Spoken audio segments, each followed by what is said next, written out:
Ah, shit.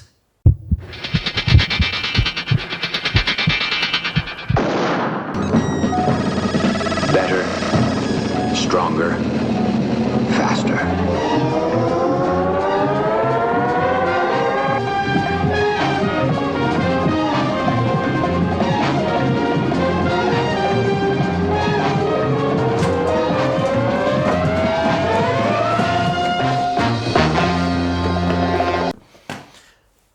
Sorry I'm late. I was test driving the new Subaru Levorg and I had a religious revelation.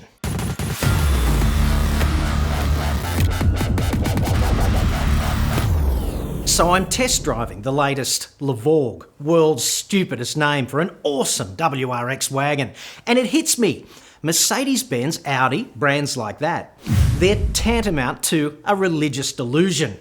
The salient central thesis of which is, you must believe, in the complete absence of evidence, that the mystical mumbo-jumbo is all true. And if you do, hey, you've got company. It's a collective mental illness, a global pandemic of gits who think a 70 grand Merc means they've finally made it. I'm not talking about AMG this or RS that. They're awesome cars, invariably, and if you can afford one, you can certainly afford to run it. I'm talking about your vanilla Merc and Audi shitboxes that ordinary non-millionaire mortals aspire to, deluding themselves en masse that they'll get, subjectively, that special car. So if you aspire to that Merc or that Audi or that Beamer, it's kind of like this, philosophically.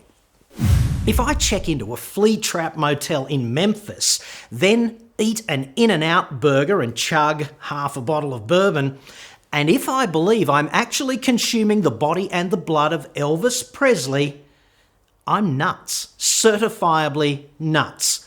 But if I do essentially the same thing in church, cross out Elvis and insert Jesus, make some minor adjustments to the menu and deliver the right allegedly magic incantations, then I'm just a Catholic. My delusion is just as baseless, but hey, now I've got company. Believing in the star quality of these mediocre Mercs and Audis and their intangible alleged superiority is just as intellectually atrocious. So I'm test driving the Levorg GT-S, 54 grand, drive away here in Australia, and I'm going, pretty tight car. It's the whole family car package, which you can also punt, really punt. Very practical, very satisfying. Subaru has taken a car I love, the WRX, carnally, deeply love, and hitched a wagon on the back. How bad can it be? It's like, take that, mainstream SUV. If you want an SUV to feel about as emotionally engaging as a tumble dryer, drive a Levorg. So basically, a really practical car with a double helping of friggin' awesome, and I'm loving it.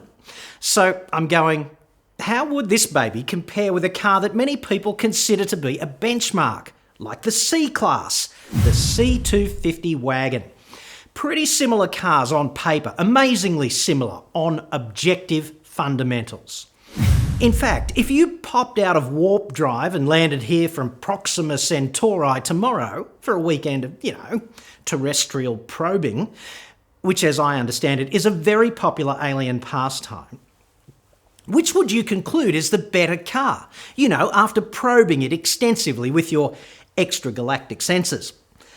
So let's detain ourselves momentarily with an objective assessment of exactly that. The Subaru, right? It's 1.2 centimetres shorter, 3 centimetres narrower, and 4.8 centimetres taller. That's 9 centimetres in total of lineal dimensional difference, 3.5 inches in the old money, the approximate length of a politician's dick, erect. And who's going to sign up for that undergraduate biometric data acquisition project? Monica Lewinsky.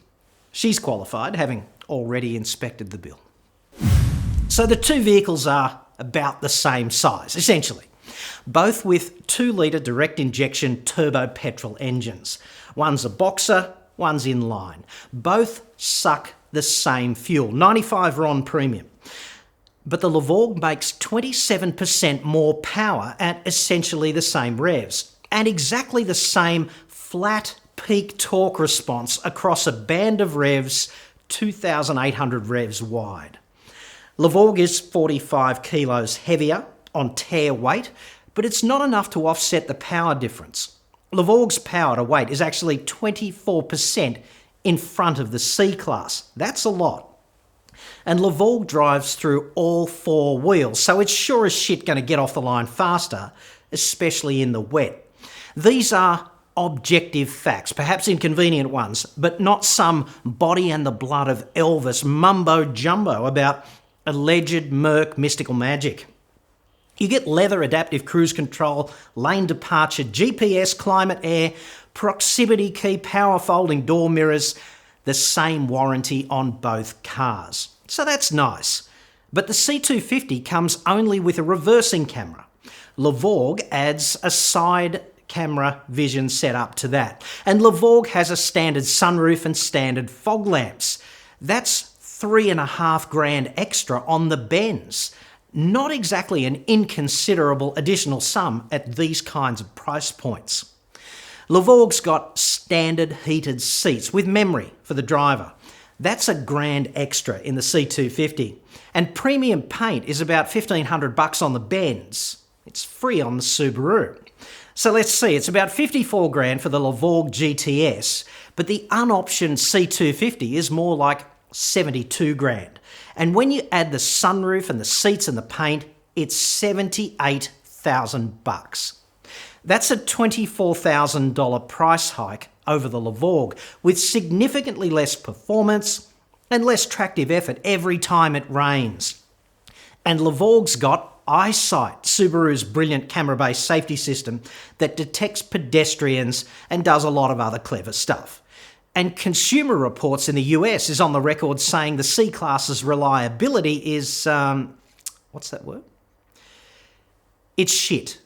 I don't think they actually use that word. I inferred that word from reading Consumer Reports' extensive references that detail just how shit C-Class reliability really is.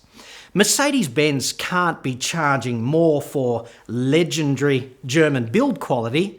That's an Elvis body and blood claim too, because the C250 is actually built in South Africa, where they have hyenas incentivising the slower workers. I don't think that's quite true. I think it's lions. King of the jungle, you know, the best or nothing.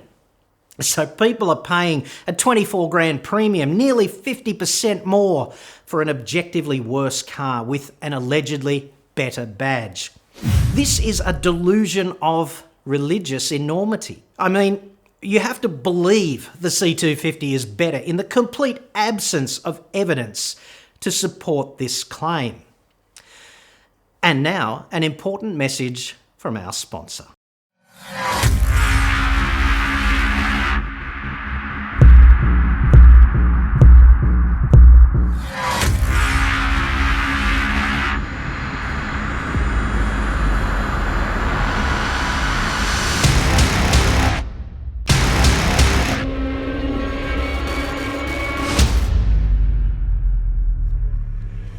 I invented the Startronic Plus because ordinary people simply shouldn't have to spend $78,000 just to feel like a complete wanker. Everyone around you in traffic, presuming you're a card-carrying cock, is one of the sincerest public three-pointed star endorsements. And the fact is, this simple pleasure should not be off limits to all but the rich and fatuous. I use galvanised wire because, hey, is there anything it can't do?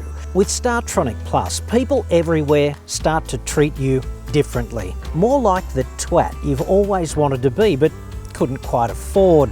Of course, the Startronic Plus is compatible with other cars as well. Individual results may vary depending largely on the donor vehicle.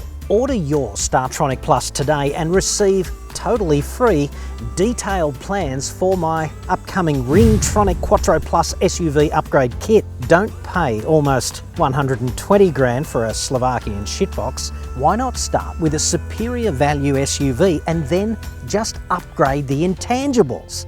This is a 4-ring gaffer-on upgrade, mate. Made right here using wire and brains, the Aussie way. Order Startronic Plus now and receive Ringtronic Quattro Plus totally free. Just my way of saying thank you. Only $9.95 plus 24 automatic instalments of $49.95, which is a lot cheaper than the real thing and just as effective, if you believe.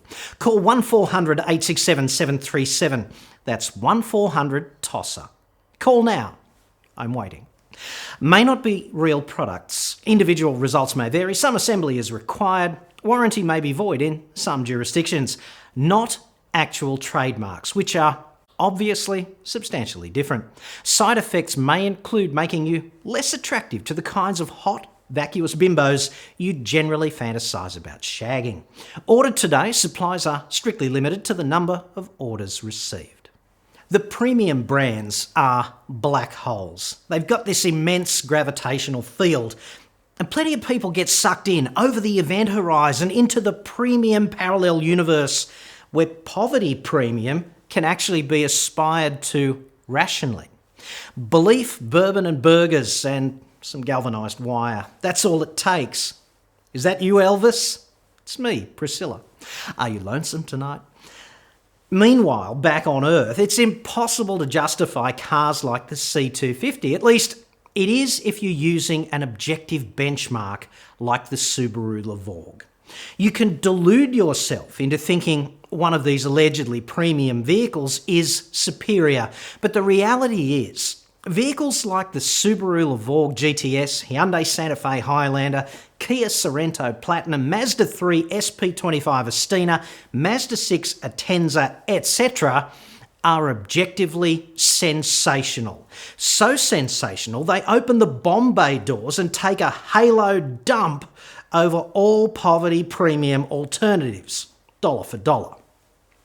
And they do this simply because contemporary automotive technology is available to all car makers off the rack from external vendors who don't play favourites. Plus, of course, the fact that the Germans still don't know how to make a good, affordable car. The mainstream brands, to paraphrase the immortal words of Steve Austin's $6 million Jewish foster father, Oscar Goldman, they have the technology. They're better, stronger, faster. Suck it up, fanboys, it's the truth. Looking forward to a tsunami of troll shit on that.